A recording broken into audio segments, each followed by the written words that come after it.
Welcome to 1189, an online Bible commentary. My name is Tyler Marston, and today we're taking a look at Numbers chapter 18. In the last two chapters, we saw some of the Levites and some Reubenites rebel against Aaron and the priesthood, and ultimately against God and his commandments. And God responded through vindicating Aaron and the priesthood and the faithful Levites in the eyes of all the people. It will be their responsibility to offer sacrifices on behalf of the people and to lead them into following God's covenant. And so in response to all of this, God uses this chapter to instruct the priests and the Levites on how they will use their gifts and offerings given by the laity. They will graciously get to eat from and get to use these most holy sacrifices given to God's service. But they will in turn need to use that great privilege responsibly. They need to tithe the tithe that they receive, and they need to make sure they're not exploiting the people. They need to realize that God is the true source of all gifts and all blessings. Nothing was based on their own merit or on their own qualification. And that's an important reminder that still applies to us today as followers of Christ. So the Lord said to Aaron, "You and your sons and your father's household with you shall bear the guilt in connection with the sanctuary, and you and your sons shall bear the guilt in connection with your priesthood. But bring with you also your brothers, the tribe of Levi, the tribe of your father, that they may be joined with you and serve you, while you and your sons with you are before the tent of the testimony. And they shall thus attend to your obligation and the obligation of all the tent, but they shall not come near to the furnishings of the sanctuary and the altar, or both they and you will die.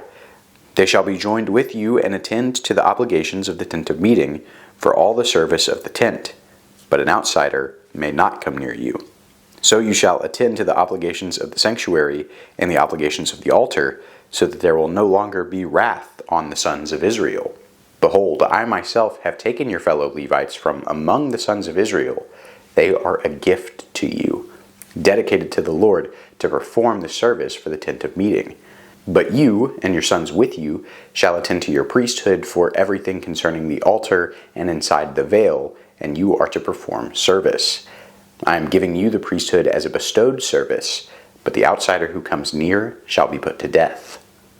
God begins by repeating a lot of his instructions from Leviticus 6 and 7, 16, and Numbers 3 and 4. He's reminding the priests and the Levites what their unique roles and responsibilities are to be. Aaron, and subsequently his children and his descendants, will be the priests in Israel. That means they ultimately are responsible for the tabernacle. They're responsible for God's presence continuing to dwell among Israel. That's why God says that they bear the guilt of it. And they do this by performing ritual sacrifices and ceremonies and leading the people to give their offerings to God, all representing Israel's repentance and obedience to God's covenant. And then God says that he has given all of the Levites as a gift to Aaron and his descendants, in order that they may serve the priesthood. Now, they're not going to be priests themselves, right? That's exactly what got Korah and his band in trouble. The Levites can't make sacrifices, and they can't enter the tabernacle, but they will serve Aaron and his descendants. This might look like carrying a piece of the tabernacle when they're moving campsites. It might look like feeding and taking care of the animals that are going to be sacrificed. But God also warns that none of the laity should ever attempt to do the job of a Levite or of a priest. They would die instantly because they hadn't been devoted and consecrated to God. They weren't abiding by the same standards of holiness that the Levites and the priests were. And it would be a sign of disobedience, disregarding God's instructions, showing that they really didn't believe he was as special and as powerful and as holy as he said he was. Then the Lord spoke to Aaron, "Now behold, I myself have given you charge of my offerings. Even all the holy gifts of the sons of Israel, I have given them to you as a portion, and to your sons as a perpetual allotment. This shall be yours from the most holy gifts reserved from the fire. Every offering of theirs, every grain offering, and every sin offering, and every guilt offering, which they shall render to me, shall be most holy for you and for your sons. As the most holy gifts, you shall eat it. Every male shall eat it. It shall be holy to you. This also is yours, the offering of their gift, even all the wave offerings of the sons of Israel. I have given them to you and to your sons and daughters with you as a perpetual allotment. Every one of your household who is clean may eat it. All the best of the fresh oil, and all the best of the fresh wine, and of the grain, the first fruits of those which they give to the Lord, I give them to you. The first ripe fruits of all that is in their land, which they bring to the Lord, shall be yours. Every one of your household who is clean may eat of it.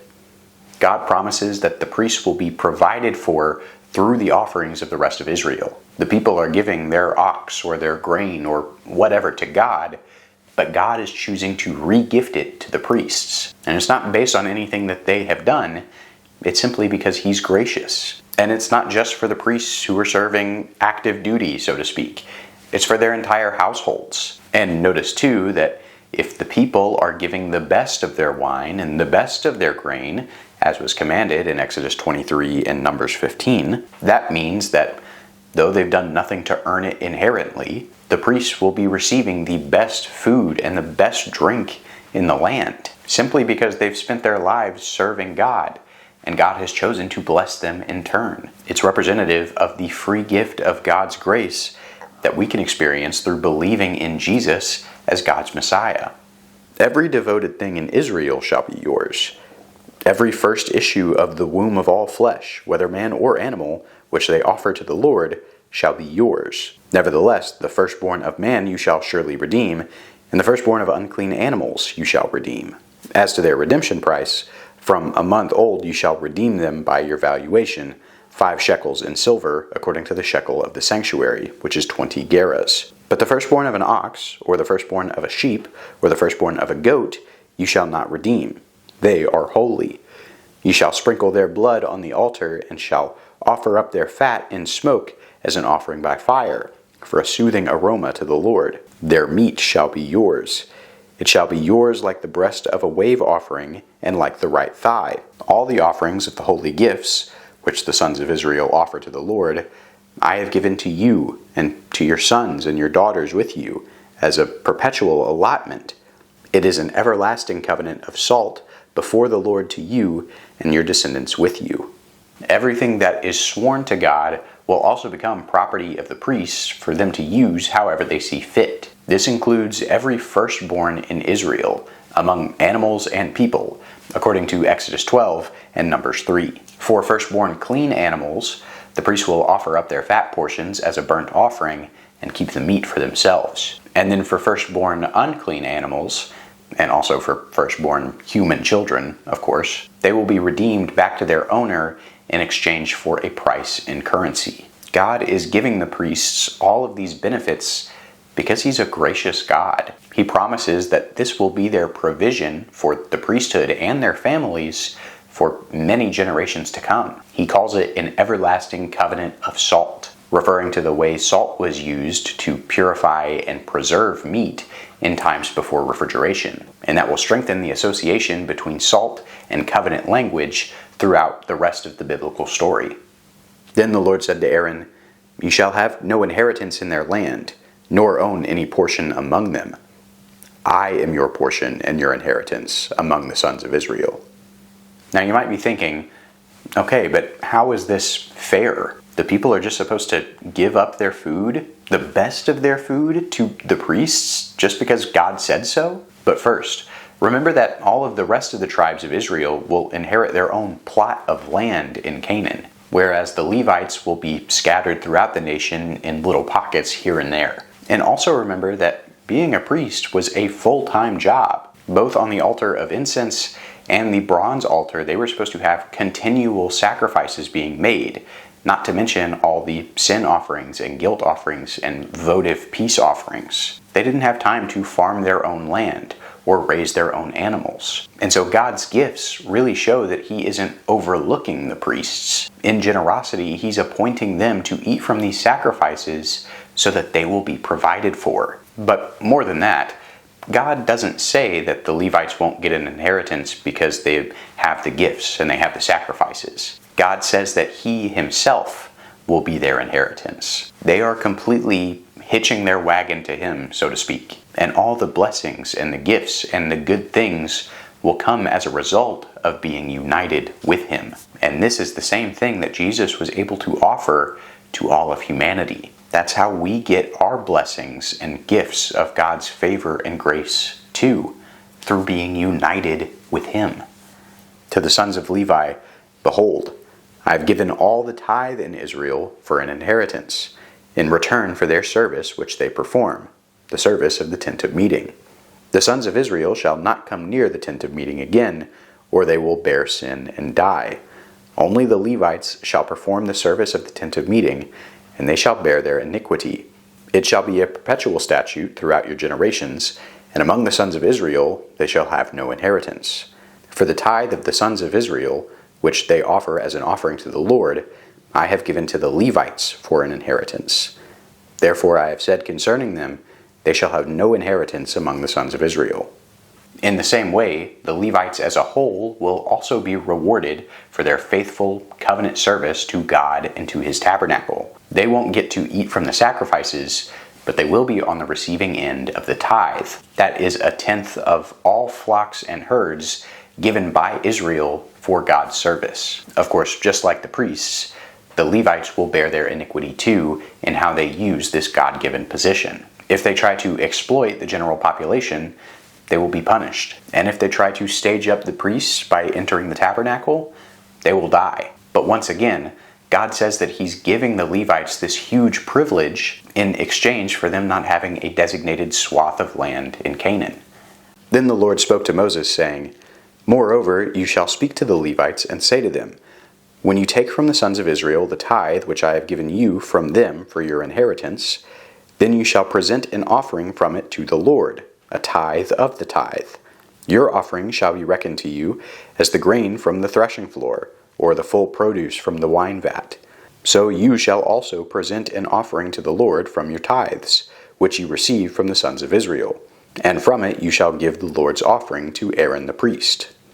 Of course, the Levites are not exempt from offering their own goods to God, just like how working at a church doesn't exclude pastors from giving either. The Levites are instructed to give a tithe from the tithe that they receive from Israel. They are to give their own grain offerings and their own drink offerings as if they had grown that grain or grown those grapes. All of Israel, Levites included, have to give their part in order to fulfill God's purposes. Out of all your gifts you shall present every offering due to the Lord, from all the best of them, the sacred part from them. You shall say to them, When you have offered from the best of it, then the rest shall be reckoned to the Levites as the product of the threshing floor, and as the product of the wine vat. You may eat it anywhere, you and your households, for it is your compensation in return for your service in the tent of meeting. Not only that, but the same standard from Numbers 15 applies to the Levites too. Their tithe of the tithe should consist of the very best produce in Israel. And so you get this image that if the Israelites are giving the best of what they have, and then the Levites are giving the best of that, and then the priests are giving the best of that, then God's portion on the altar and in the tabernacle will literally be the best of the best of the best of what Israel has to offer. And then once the Levites give to God the best of what they've received, then they are able to use what's left over to feed their families. It's just like everyone else in Israel. They all have one standard: to give God their best and trust that he will provide with what's left over. We should strive to do the same today. You will bear no sin by reason of it when you have offered the best of it. But you shall not profane the sacred gifts of the sons of Israel, or you will die. And this final line in the chapter drives the whole point home here. Getting to claim ownership over these sacrifices and offerings is a huge privilege for the priests and the Levites. But they should never forget that these are gifts from God, and that they have been generously offered by the children of Israel. To misuse them, to profane them, it's a grave mistake. And the same is true for people on a church payroll today, myself included. No matter who we are, we have been blessed by God to receive what we have. So let's not abuse it. We can't waste it, and we can't hoard it up in our bank accounts. We should be using it to bless God's people. We should be giving it for God's purposes. The Israelites do this through giving offerings to the priests.